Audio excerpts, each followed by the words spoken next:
All right. I think we are officially live. Let's go. What's going on, everybody? Welcome back. My name is Phil Sarpon. This is Phil's Guide to PsyD. I should say this is Dr. Phil Sarpon. It's kind of crazy. So I know it's been a minute since we did a live stream. So I wanted to do a quick live stream, really just for the purpose for you all.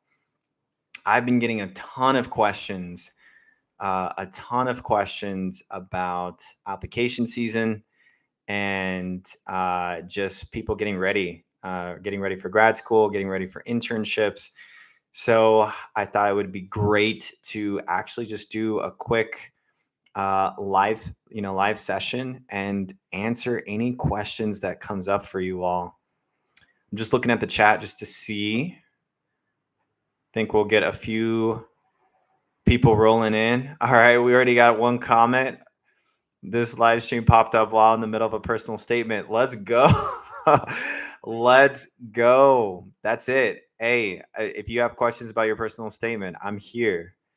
So we can jump right into it. Like literally, I'm here for a little bit, so we can just jump right into it. I'll just do a brief intro once again. Phil's Guide to PsyD. This channel dedicated to all things psychology, wellness, and graduate school. A lot of you are applying for clinical psychology programs, PhD programs, PsyD programs, counseling psychology programs, master's levels, doctorate level. And so there's a lot of people that have been hitting me up about different types of specialty tracks, neuropsychology, health psychology. There are people who are applying for internship right now. So they've gone through their doctoral program and now they're applying for that last stage of internship, the 1 year internship. So a lot of people are asking questions about essays, about interview questions.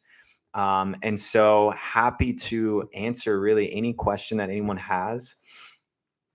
This time is for you all. I know that for me, it is kind of wild to think. So internship for me was it last year? It's kind of weird to think that this year I'm in my postdoctoral fellowship, and then so last year technically I was in internship. So the application season is still pretty fresh for me. Typically, what I've also done in the past is I've helped people individually one-on-one with their application. So I've helped them with their essays, helped them with their personal statements, helped them with their CVs. So if you have questions about that, I'd be happy to answer that. And then also, if you have questions just in general about clinical psychology, I am also happy to answer questions as well about that. And so let me know just to make sure that the audio is working. If anyone wants to just comment down below to see, just to make sure that the audio is working. I think I double checked it beforehand. So just to kind of make sure. Um, I will kind of, as more of the questions come a little bit later on, I will just kind of give you all a little bit of a brief overview for those of you who are thinking about applying to clinical psychology programs. And then we can also talk about internship later on as well. But for those of you who are thinking about applying to clinical psychology programs, one of the things obviously is this application. And for a lot of people, the application deadlines are either in November or December. Typically, interviews will happen in either February or March, and then you will get notices about if you've been accepted to the program sometime in April or maybe even in May. So prime application time, and a lot of times right now, what people are working on is the personal statement. I think what gets undervalued though is make sure that you get your letter of writers, your recommendation. And usually I've encouraged people to ask their letter writers months in advance to make sure that they can get it turned in on time. Maybe even give them a deadline that isn't the actual deadline of when they need to turn it in, maybe like a couple weeks beforehand or a month before, just to make sure that you have their letter. Don't be surprised if they ask you to write it for you or for them. That happens a lot. That's actually really common. And then for the personal statement, I've had so many different videos that go about the personal statement prompt. I used to work for my admissions team. I've helped so many students as relates to the personal statement. If you follow that template, it's on my website at philsarpon.com. If you follow that template, it's pretty straightforward and it'll help you write a pretty good personal statement. And then I'm also happy to look over it with you one-on-one. So we do have a few questions in the chat. I'm going to read out this question. It says, I'm interested in serving marginalized communities based off of my professional experiences with court-involved folks and addiction research. Wow, that's awesome. That sounds like really, really cool stuff. I aim to include cultural competence in my practice. Question is, how can I talk about this in my personal statement without sounding cliche or cheesy? Okay, so this is great. I love that you asked this question. First of all, what I'll say, this is kind of being a little bit nitpicky, but I want to make sure that you have a really good personal statement. So a lot of the research recently as it relates to cultural competence has moved from the language of cultural competence to more of like cultural humility or cultural sensitivity. So if you say cultural competence in your personal statement, it's not like it's a bad thing, but I think a lot more admissions people are looking for the language of cultural humility rather than cultural competence. All right. So that's just a really small nitpicky thing that I would say. The other thing is that it sounds great that you've worked with these marginalized communities based off of your experience. I think when it comes to talking about the personal statement, I usually break it down from 5 different parts. So the first part is your hook paragraph, which many of you maybe have heard of me talk about this. But your hook paragraph is a window into who you are as a person. It doesn't have to necessarily relate specifically with the personal statement. It could be a story. It could be a quote. It could be a visionary thing. It could be an image. It could be anything, but something that draws the reader in. The second paragraph, I like to involve usually more like a research focus, like what have you done in terms of your research experiences, and talking about those experiences as if you're telling a story. So if someone asks you about research, you want to make it as exciting and as inviting as possible, even though research can be boring. You want to make it inviting and you want to make it exciting. And one of the best ways to make it exciting is to tell it in the format of a story.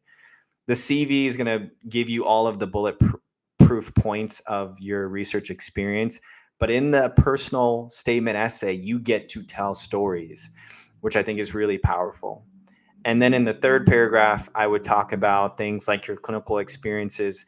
And this might be where I might add in some elements of diversity, cultural competency, or cultural humility, like we talked about, and add in some of your experiences. And I think one question that I would ask you, maybe to put in your essay, is can you tell me a story of something that happened to you as you were working with marginalized communities, as you were in those court-involved folks in addiction?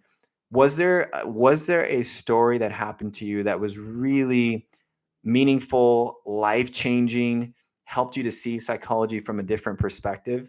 Because that way you can talk about it without it sounding cliche or cheesy, because you're talking about your own personal experience. And as a reader of that personal statement, I'm more likely to pay attention to stories than I am to just you listing off what you just listed off in your CV.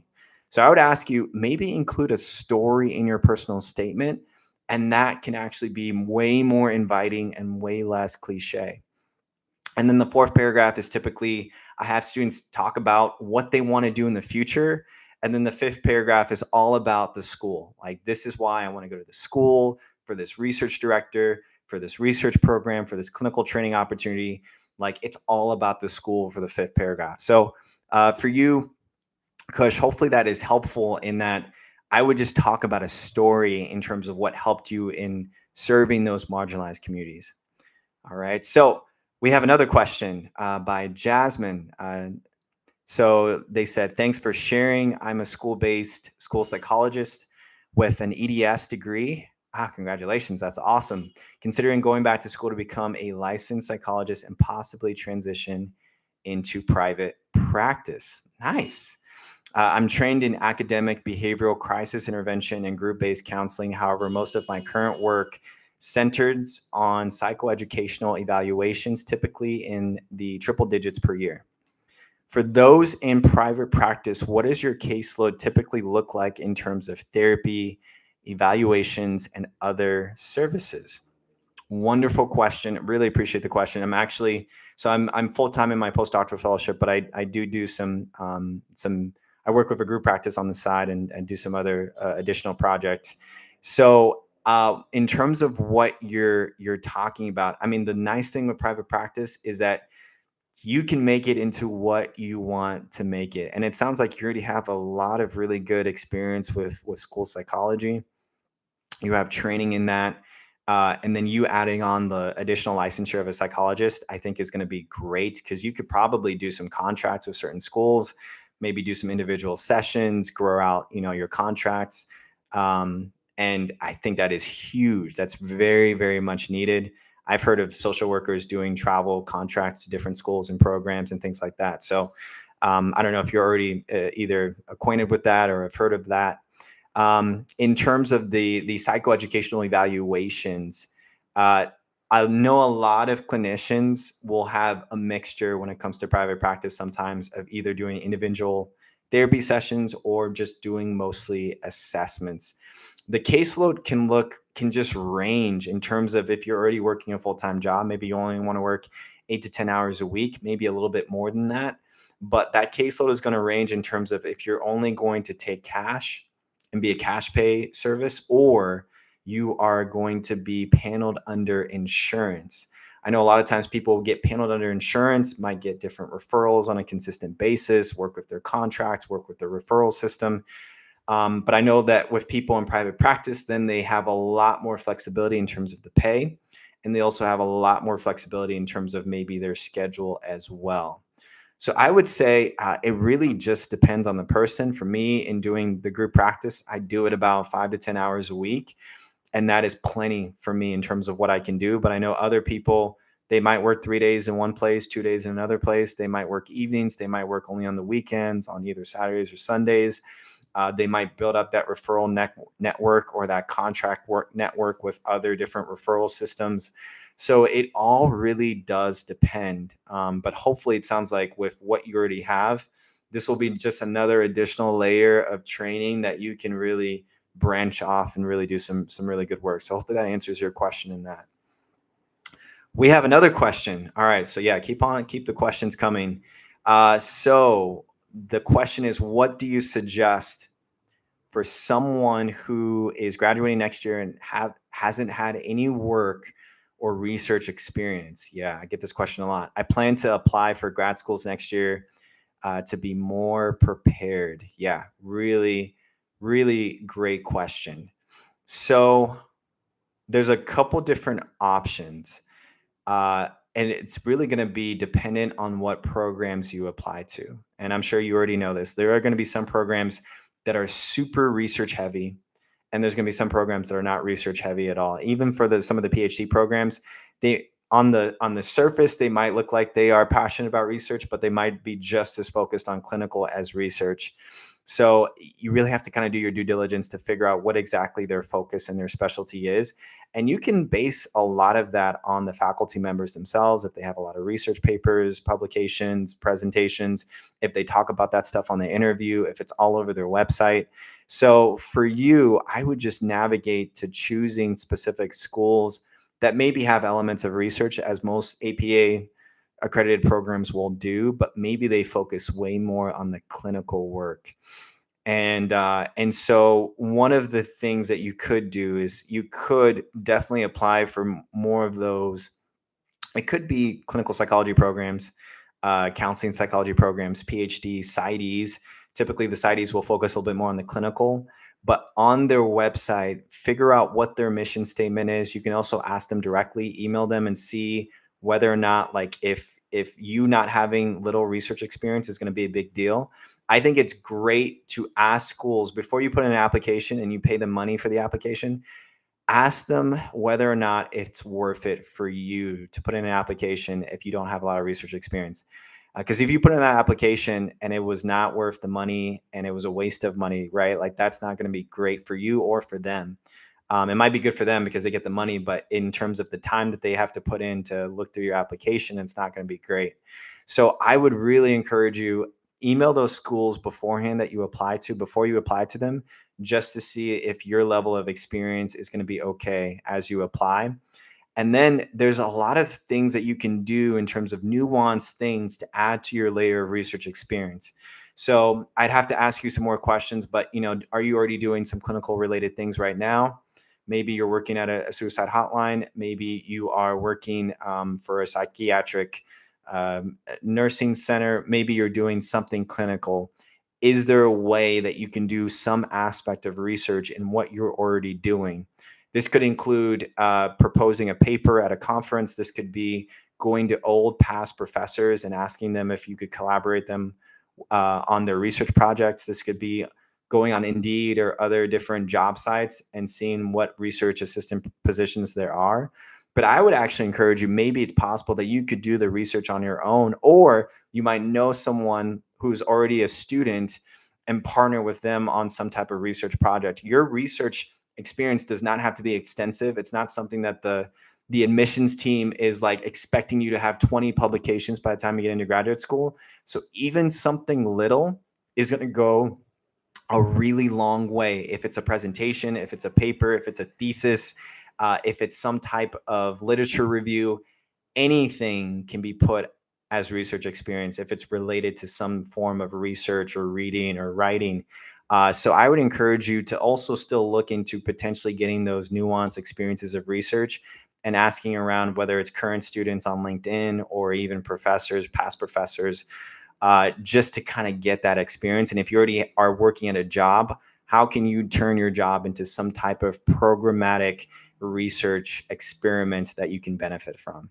So hopefully that helps. And then figuring out what specific schools are going to focus more on clinical than research is going to help, hopefully, your application process. All right, so we got another question. So what are some key things that an applicant to PsyDs and PhDs should avoid in their CVs, resumes, and personal statement? This is a really good question. So some of the things when I was on my admissions board, some of the things that we would often see a lot is when it comes to the CVs.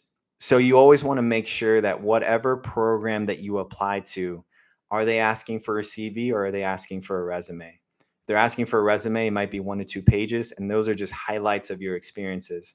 If they're asking for a CV, they're asking for almost like this narrative, this long, detailed narrative. It could be 3, 4, 5, 6, 7, 8 pages of experiences that you've had. So you need to make sure what they're specifically asking for. Then the other thing that we see a lot from CVs is that they might be way too extensive, or people might be writing a lot of paragraphs, and the CV is really just bullet point like things about what you've done. You want to try and keep it symmetrical. So if you have a clinical experience or research experience, list out 3 bullet points. Same with the clinical experience, list out 3 bullet points. Have a certain type of format. On my website, philsarpon.com, you can download a template that has a certain type of format that you can edit as much as you need to. So I think sometimes whenever we see misspellings or grammar errors, or we see inconsistencies in font or color, or we see a resume and it should be a CV, or a CV and it should be a resume, or we see things that are related to, that have nothing to do with your clinical or professional experience that people are putting on there. I think it's okay to put volunteer experience. I think it's okay to put presentations and publications and awards. I think it's obviously okay to put your education, but sometimes people will add in jobs maybe 20 years ago that they were either an Uber driver, and that doesn't really relate at all to your clinical or professional experiences. If you had a prior career, I would absolutely put that in there, but I wouldn't put things like being a waiter or a waitress, or doing Uber driving. I would not put those things on the CV or the resume, just because I don't think they're worth it. And they're not consistent with what you're trying to do in terms of applying for a clinical or counseling psychology program. So those are some key things that I would avoid in a CV and a resume. As it relates to the personal statement, I think some of the rough personal statements that I've seen have been ones that are a little bit more casual. You do need to have a professional voice, and you do need to make sure that if you're going to be vulnerable about something that you've gone through, it could be traumatic, it could be personal, that it still errs on the side of being clinical and professional. It's okay to share about who you are as a person, but just keep in mind that those are things that you're saying on the record that they can keep. And so even if you say something personal and you get accepted into this graduate program, they will always know that about you. And so it's just important to kind of keep that in mind. Um, Other things about the personal statements that I've seen, if you need to make sure that you answer the question or answer the prompt. If they don't have a prompt, keep it brief. Most of the time they like things to be concise. So if you can be as brief and concise and parsimonious as possible, that is good. Simplicity is good. And then of course all of the proofreading, spelling, grammar issues, those are things that are going to be flagged for sure. So just keep that in mind as well. But those are just some basic things in terms of things to look out to. All right. All right, we have another comment. Yo, been watching your vids for years, man. Big fan. Thank you so much. Thank you all again for the support. We're on YouTube, we're on Instagram, we're on TikTok now, so you can definitely like and share. I put all of the long interviews on podcast, Apple, Google, as well as Spotify, so you can listen. And then, of course, we have the website, philsarpon.com, that has all of the resources to just get help with graduate school. So a lot of things that we're trying to do. So I really appreciate all of the support, all of the likes, the shares. It goes a huge, it just goes a long way. So I really appreciate it. We have another question. What is the first year of grad school typically like? Is PsyD that hard? Okay, so uh, I'll tell y'all a little bit of a story. So I think some of y'all know this too. Dentistry was my first kind of pursuit into the professional realm. I was a pre-dental student, neuroscience major, went into dental school for about a year and a half. It was tough. Didn't like it at all. That's why I switched to clinical psychology. But I would say, like in terms of difficulty, so from a school perspective, like just from a science-based perspective, studying all the time, dental school was incredibly tough. It's similar to med school in that perspective. It's just you're grinding. You're going to school, you're going to class, you're studying all the time, you're taking exams and quizzes, and it's just a lot. The thing about clinical psychology school that's different is that you're just as busy, but the workload is a little bit different in that there's just more things that you have to do, right? So in clinical psychology school, PsyDs, PhDs, not only do you have to worry about classes and taking exams and quizzes, you have to worry about projects and presentations, you have to worry about your clinical rotations, you have to worry about your research, your thesis, and your dissertation. You have to worry about being a research assistant or doing teaching assistant. You have to worry about getting ready for internship. You just have so much more on your plate. Each and every single one of those things is doable. But when they are all put together in the same pot, that's where it gets tricky. And so that's where you kind of need to have a lot of good executive functioning and planning and organizing, because the more organized you are, the better you will do. So if you tend to be an organized, plan-oriented person, you're probably going to do just fine. And most people in graduate programs tend to get B's and A's. What gets to be the tricky thing for most people is the research and the dissertation.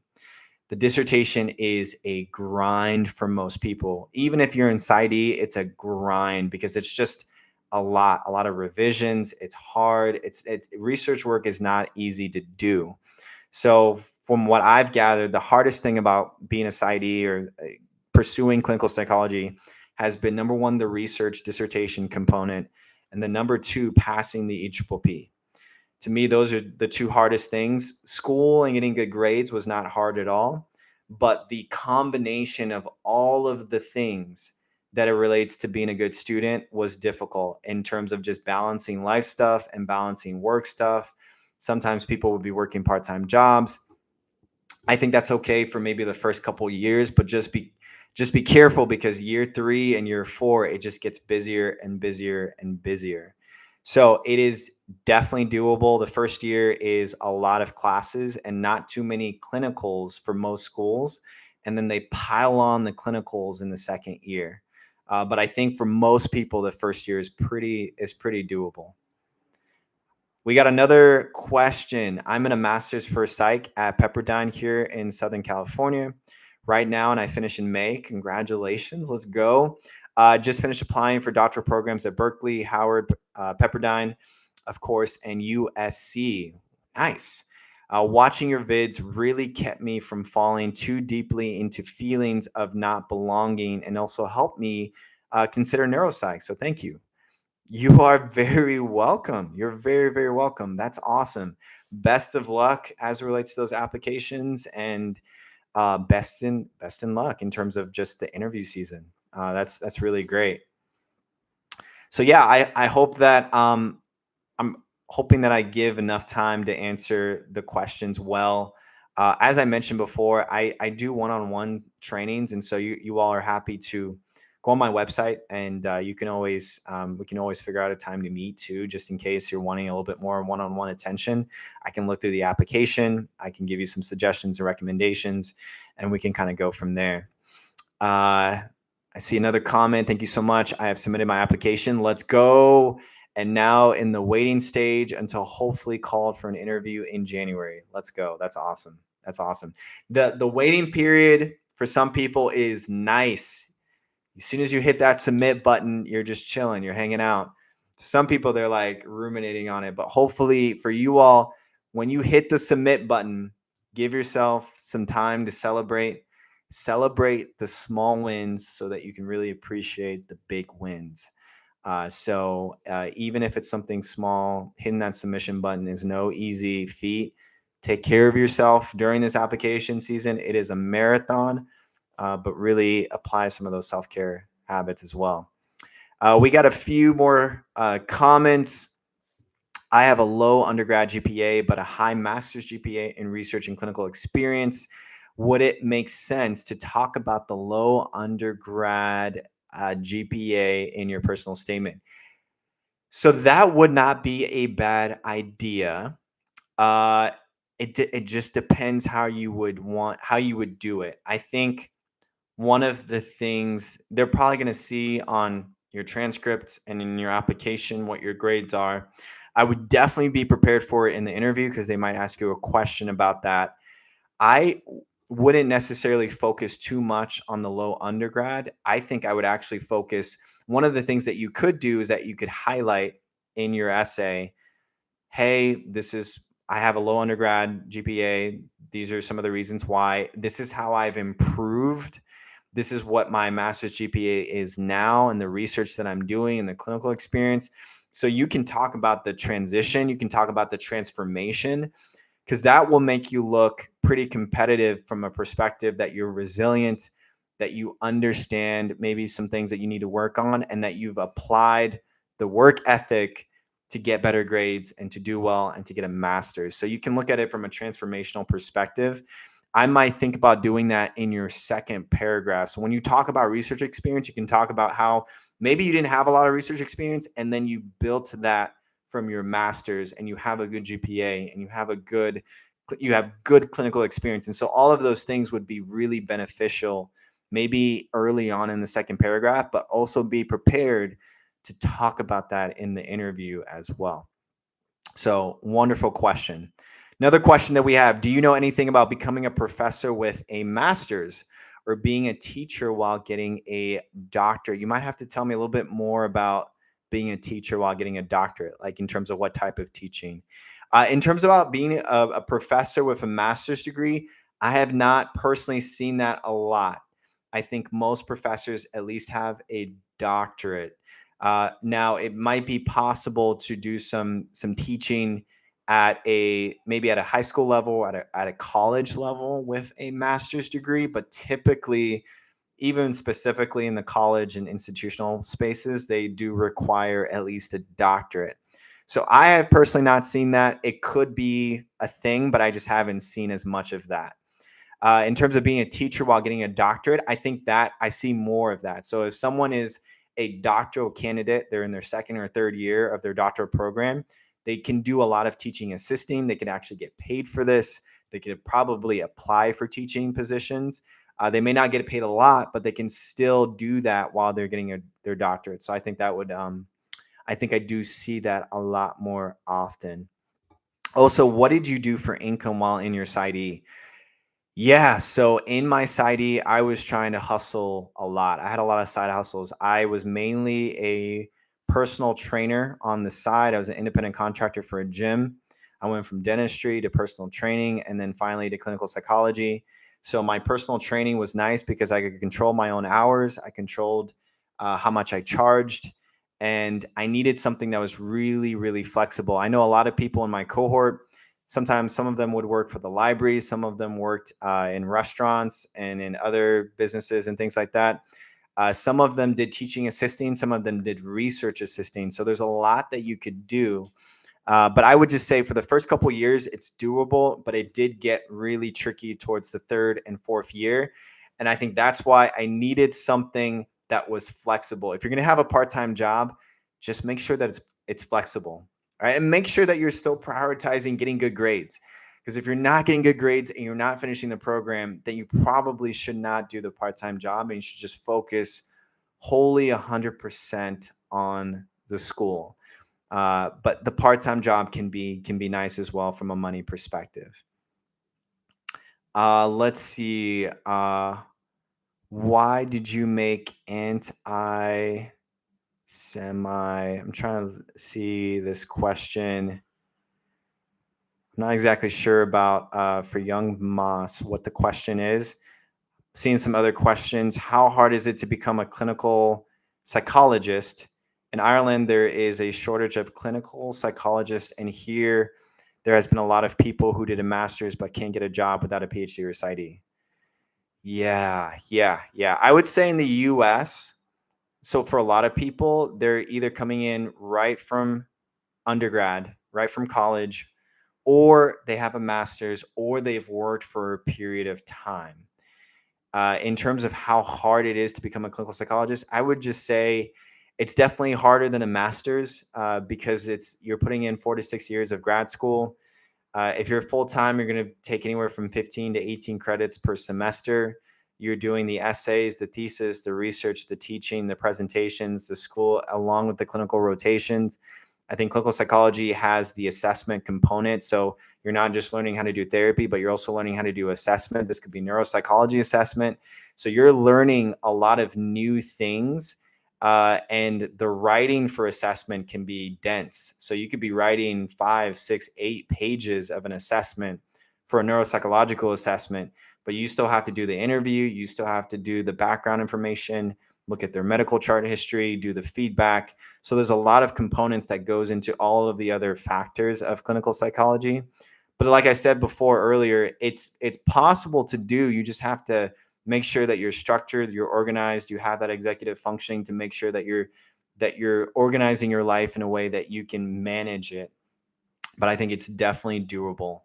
And so I appreciate you sharing about Ireland, how there's a shortage of clinical psychologists and how there's been a lot of people who did a master's but can't get a job without a PhD or PsyD. In the US, you can technically be a master's level psychologist, but you're working under the licensure of a licensed clinical psychologist.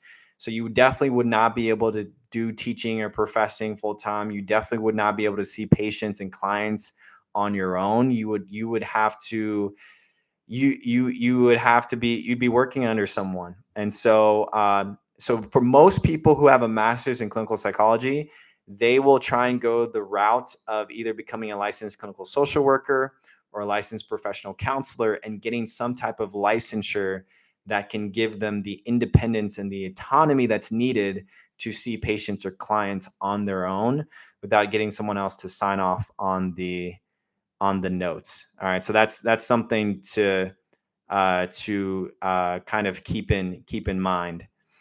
And then the other thing that I would say, I think we had another question here. Let me see.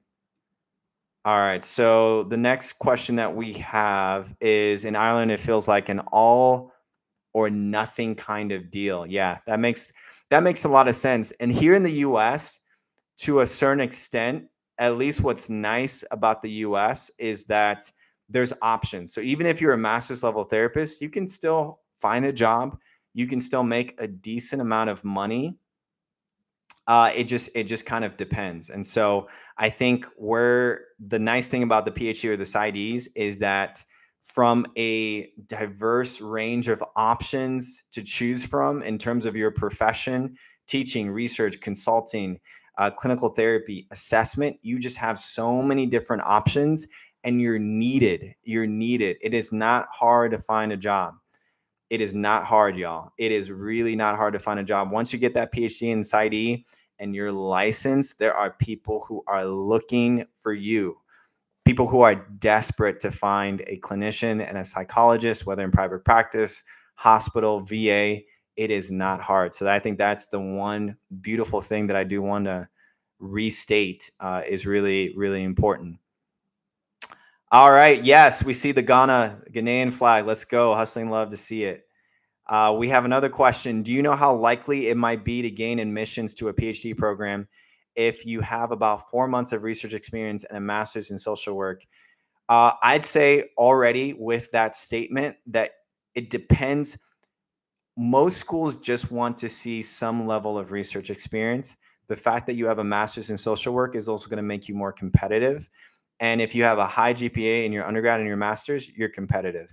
So if you're shooting for the stars and only applying to like the top level clinical psychology PhD programs that only accept 1 or 2 people, that might be a little difficult. I would say from a range of options, this is why I always tell students, if you're going to, let's say, apply to 10 schools, apply to 3 that are like reach schools, apply to 4 or 5 that are like moderate, and then you can apply to like maybe 2 or 3 that you know that you can get in. But it's still based on fit. Like you still like the research professor, faculty members, staff members, you still like their research programs and their clinical tracks. But typically for those who have masters, have a master's degree, have good research experience, even have some research experience. I know typically for PhD programs, they may want to see more research experience, but at least if you check off the box and you do have some, that's good. And then the fact that you have the clinical experience and then you have the high GPA, that's going to automatically make you competitive. I can tell you that right now. So based on what schools you apply to, though, that's where it gets a little nuanced, because if you're applying to really competitive schools, you might see some variance. But if you're applying to like just in general schools that fit for you in terms of your application and your experiences and your values, that should work pretty well. Another question is, how long into the PsyD program did it take for you to feel like you know what you're doing and you hit a stride? Yeah, imposter syndrome is real. Imposter syndrome is real. I think I talk to people who have been in the field for 20, 30 years, and they still have imposter syndrome. Because the thing about this field is that you are just constantly learning all the time. Even if you're specialized in one thing, you can be specialized in chronic pain or in sleep medicine, but there's still so much to learn. There's new technology, there's new theories, there's new therapeutic modalities. And so I think when it comes to feeling as if you have it all together, you have it all together to a certain point, but there's always so much you can learn. And I know for me, I don't think I really felt like I was in stride maybe until like later in my 3rd year, 4th year, probably actually not 3rd year, probably 4th year. And then internship, I felt like I was more in stride. And then even now, I mean, I feel more in stride, but I still feel like there's so much to learn, and there is. So I think just come at it from the perspective of you wanting to just learn and just understand that it is a process. And imposter syndrome, no matter what level, how many years you've got into, you probably are still going to feel it to a certain extent. Every patient is different, every client is different. They might have similar clinical presentations, but they're all so different, and there's so many different nuances. So I would just hopefully encourage you with that yes, Maybe by your third and fourth year, you might start to feel more in stride, but just keep in mind that you might still feel like you're learning, and that's okay. That's okay. That's what supervision's for. That's what peer consultations are for. Like, you can still get that support even after you're done.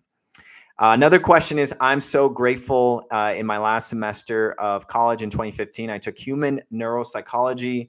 The brain really is very complex and fascinating. I guess it's not a question, but yeah, I would agree with that. I think the brain, the field of clinical psychology, y'all, is still growing. It's still advancing. There's still different types of specialties with AI and technology.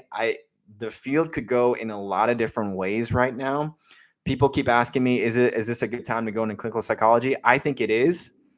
I think it still is. I think human related fields where people are more likely to want human interaction to deal with their problems is a good thing. And having a licensure protects you in so many different ways. Now, I can't predict the future. I can't predict the job market, but what I can say is that from a human relation perspective and the advances and the benefits of having a licensure, it outweighs a lot of risk. So just kind of keep that in mind. How long did it take in your PsyD for you to hit a stride? Oh, I think I already read that question already. Yeah, it took me about 3 years to kind of hit that stride and to kind of feel comfortable. We got another statement with the limit on oh yeah, MS grad loans, masters. Yeah. How will that affect incoming students? And what are some things we should be thinking about since holding a job during the program will be challenging? I wish that I had more information on that question.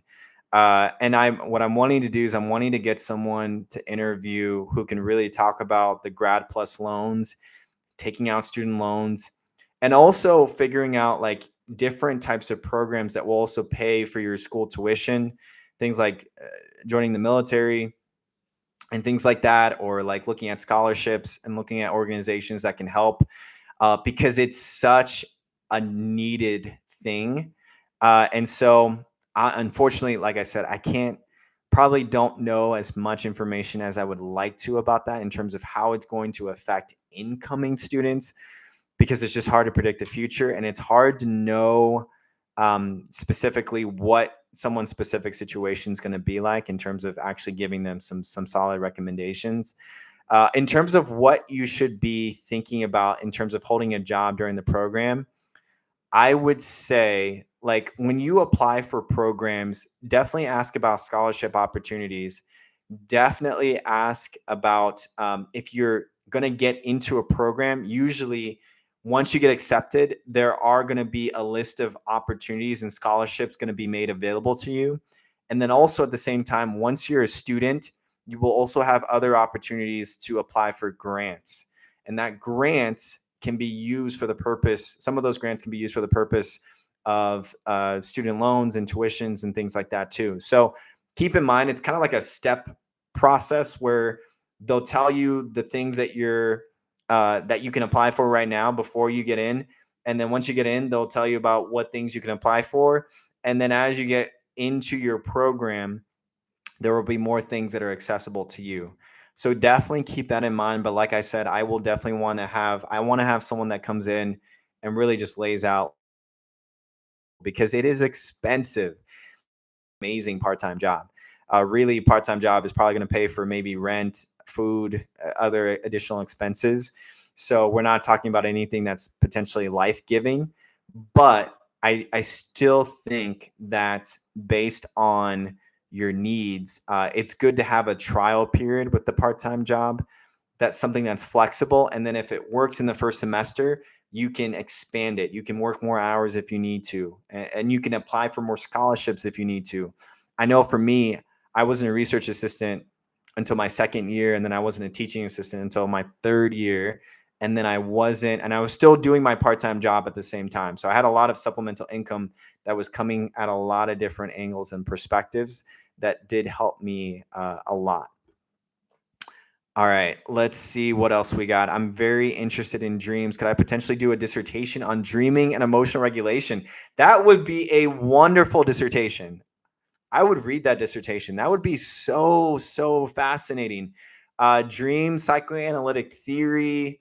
Right now, I'm learning a process called cognitive behavioral therapy for nightmares for people who have extreme levels of PTSD and trauma and have a lot of nightmares, and so they can't fall asleep. And so, talking about things like image rehearsal and kind of rewriting or rescripting their dreams and nightmares, really powerful stuff, and it's all evidence based. It's research heavy. It's super interesting. I think, if you find someone in your program that delves with dreams, I think that would be a really good conversation to have with them. And this is what I love about grad school too, right? Is that when you're applying for grad school, you will have people who have really interesting research publications, have done research studies, and you can partner with them. You can talk to them about their research. You can kind of find out what they're doing and how to look at some of the future options and future studies and add on to that level of research. And so, I think that's a wonderful idea. And probably there's a lot of really good research that's needed on that in terms of dreaming and emotional regulation. Another statement, question: as a program applicant, how should I best describe my interest in conducting assessments, forensic and neuro, plus creating research on this subject? So this goes back to your second paragraph. So your first paragraph is your intro hook paragraph. You're bringing in the reader. The second paragraph is the research, where you talk about your research interest. And it probably goes back to some of the same things that I've said before, in that how you can best bring that in is probably in relation to a story. So, did you have an interaction with a patient or a client as you were conducting an assessment based on forensic or neuro? What was the case? What was the effects? What did you give in terms of your testing and your assessment? What was your feedback? What was the person coming up with? What was it? ADHD? Was it some other type of neurological thing that they were coming up with?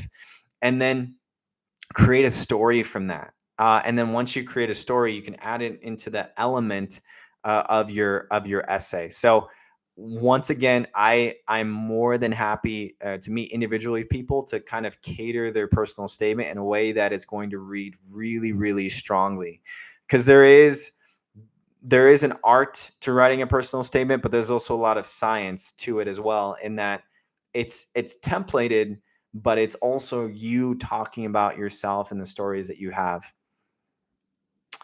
Yeah, we have a few more comments about that. Someone said that's a great question about the grad plus loans. I agree. Someone said, "Hey Phil, love the videos. Thank you so much. I try and put a lot of time and energy into it. We have a little bit of a few people helping me with the editing, so it's hopefully the quality has been better over time. So I really appreciate it, and I appreciate y'all's feedback. Right, if there's anything that I can do to kind of change up the videos, any topics, keep letting me know, whether on Instagram, you can message me, whether on the YouTube channel, on the videos. Keep giving me your feedback, because I take that feedback. I read every single comment, y'all. I try and go back. Even when there's new comments, I try and go back and just make sure that whatever feedback y'all are telling me, that I can implement it. So I really appreciate it. Someone else also mentioned, I applied for financial aid last month, keeping my options open. Yeah. And again, I know it's hard to say, especially from an economic perspective, especially where the world is at right now. Like, there's a lot of weird things going on in the world, and it's just a little funky. So I totally understand. These are really good questions for the interview. You all should be grilling the admissions board team, person that's interviewing you, on if they have funding, if they don't have funding, how they're getting their funding, where they're getting their funding from, if their funding is going to change. Those need to be serious questions that you ask, because at the end of the day, this is your money that you're this is your investment, time, energy, money that you're putting into, and it's a transactional relationship, in that they are supposed to help you to become a psychologist, and you have to figure out a way to pay for it, but they should provide you the resources to also pay for it. So I think that's really important as well. All right, so we have another comment. I'm thinking about applying in clinical counseling psychology PhD programs, but I had a 3.2 GPA. Not bad, honestly, not bad. However, I have great clinical experiences, great 2-year post-bac fellowship at Psych Hospital in Boston, as well as research experience, a program evaluation coordinator. Wow, over research at the unit I worked for. I'm worried about my low GPA, but not sure if my experience can even them out, so to speak. Totally get where you're coming from. I want to be in neuropsych and be practicing as a child adolescent population with DBT, where my fellowship was focused. Totally get where you're coming from. It looks like you have great clinical experience. For most programs, they have a cutoff of a 3.0 GPA. You're already above that, and you're already killing it from the clinical perspective. So for you, it's really just about picking the schools that you apply to. If you're going to pick a school, again, that is super competitive, that has 1 or 2 applicants per cycle, that is super research heavy, that has other applicants that have 3.8s or 3.9s, those are kind of like your reach programs. It doesn't mean that you shouldn't apply for those programs, but I would find the programs that align with what you have going on right now. So you mentioned that you've been a program evaluation coordinator. You mentioned some of the research, some of the clinical units you've been a part of. Apply for programs that have the same either type of specialty, emphasis, or track. And you can, as long as most programs are really holistic in terms of they don't just look at your GPA, they don't just look at your clinical research experience. They're looking at your letter writers. They're looking at how you come across in terms of the interview. So they're going to look at your whole application, but it does mean that you want to sell your strengths. And it does mean that you want to pick programs that also align with your same strengths. So it is a strategy to figure out what programs you're going to apply for. I think that's going to be the biggest thing for you. But I would say from what you've told me already, you're going to be competitive. All right. It's just going to be based on what programs you apply to and where that goes from there. Another comment with advice. I've jotted a lot of notes. Thank you. No problem. Again, this is for you all. I want to make sure that you all feel confident. You feel ready for the application season. It's a lot. It's a lot to deal with. It's a lot to think about, but you're almost there. Some of you have already hit the submit button. I've been meeting with people a lot these last couple weeks who are just wanting me to go over their personal statement and make sure that everything looks good. And so you're almost there. You're almost to the finish line. We have another person that said, I am very interested in neuroscience, particularly in the law and computer science applications. Yeah, that's a great combination. So neuroscience with law and computer science. That's awesome. I think that's going to be really, really cool. I'll share with you all a little bit of a tip. Take it or leave it. As it relates to the future of clinical psychology, I think specialties, even right now, specialties are really, really favorable in that it's kind of like medicine or dentistry or other different types of professions. When you specialize in something, there's less people that know what you're doing, that know how to do what you're doing, and the demand is a lot. So for example, with neuropsychology, there's a lot of clinical psychologists who can do some neuropsychology related things, but neuropsychologists, if you're board certified, you did the 2-year postdoc, you are in a whole different caliber of clinical psychology in terms of what you can do and the service that you can provide to your patients and your clients. You are incredibly needed. Every specialty is needed, but in neuropsychology specifically for this example. And the great thing about that is that there's a high need for neuropsychologists. And so when it comes to specializing in something, whether it's neuroscience, whether it's computer science, whether it's in another different type of field, not only are you going to be in a class of your own that's going to be very specialized and very needed, but the supply and the demand, there's going to be such a huge demand for your specialty. So if you're thinking about clinical psychology, think about a specialty. Think about working with, whether it's with working with kids, adults, health psychology, neuropsychology, forensic, think about those specialties, because those specialties are not only where you can probably make the most money, but where you're also going to be the most needed. And from a job security perspective, going to be pretty cush. So that is just something I'll throw out there just for a little bit of a free tip. We have another comment. It is a lot? LOL. Yes, I just want the interview to be here. Totally with you. Very nervous, but just taking it one day at a time. They enroll 100 applicants each year. Yeah, a lot of the programs, the range is going to be, they're going to go through about 150 applications for most programs for their cycle. So yeah, that's accurate. And then you said last year they went above that. Yeah, keep in mind, again, the last couple of years have been kind of weird with the whole like research funding thing. Even with internship last year when people were applying for internship, there were a lot more applicants this year than I think the year prior, because of just things going on in terms of schools either not having internships, having internships. So just keep that in mind. There might be programs that have less students, and so that then makes it more competitive, right? So those are just kind of some of the things to think about. We have another comment. That's a great point about the holistic aspect of the application. GPA can't shade your story. 100%.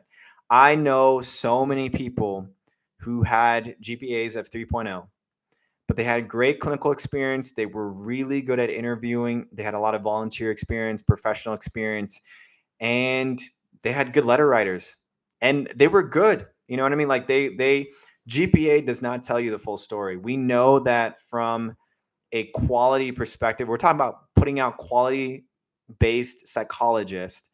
GPAs do not tell the full story.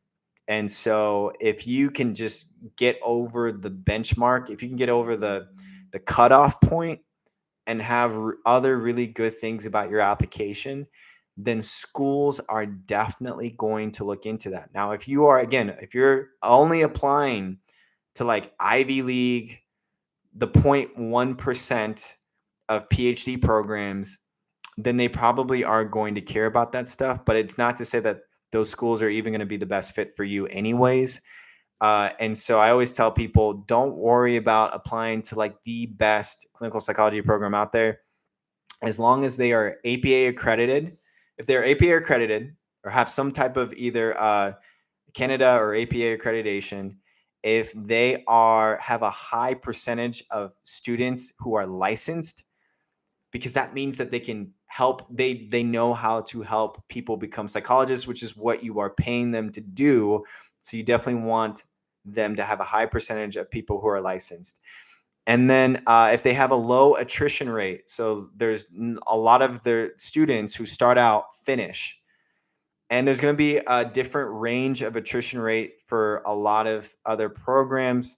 Sometimes people leave the program for all sorts of reasons, but you want to make sure that in general, that if they're bringing in 20 people, that 15 people aren't leaving after their second year, because that doesn't say anything about the students. It probably says something about the school. So you just want to make sure that from an attrition perspective, it's low. And then the other thing is, from a turnover perspective, with their research directors, clinical directors, faculty members, you want to make sure that the turnover rate is low too. That makes your life easier. When you get into a research lab, when you start working with a research director, when you start working with faculty members, you want to make sure that they are invested. If they're invested into the program, it's probably a good program. But if there's a lot of turnover, that's going to be so complicated for you. I know so many people who started out their dissertation and then they had their research director leave, so they had to start over, or they had to work with somebody else, and it was just complicated. So just make sure that you keep in mind the turnover rate, the attrition rate, the accreditation, as well as the licensure rate. And then you really can't go wrong. You really can't go wrong. Now you're just choosing what fits you well, right? What fits you well in terms of personality, location, geographics, demographics.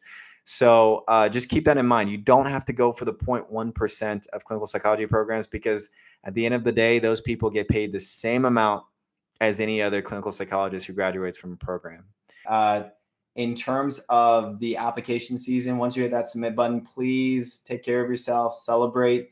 Next year, hopefully in January, I will do another live session for the purpose of helping you with the interviews. So I know for most people, the interviews will happen in February or March.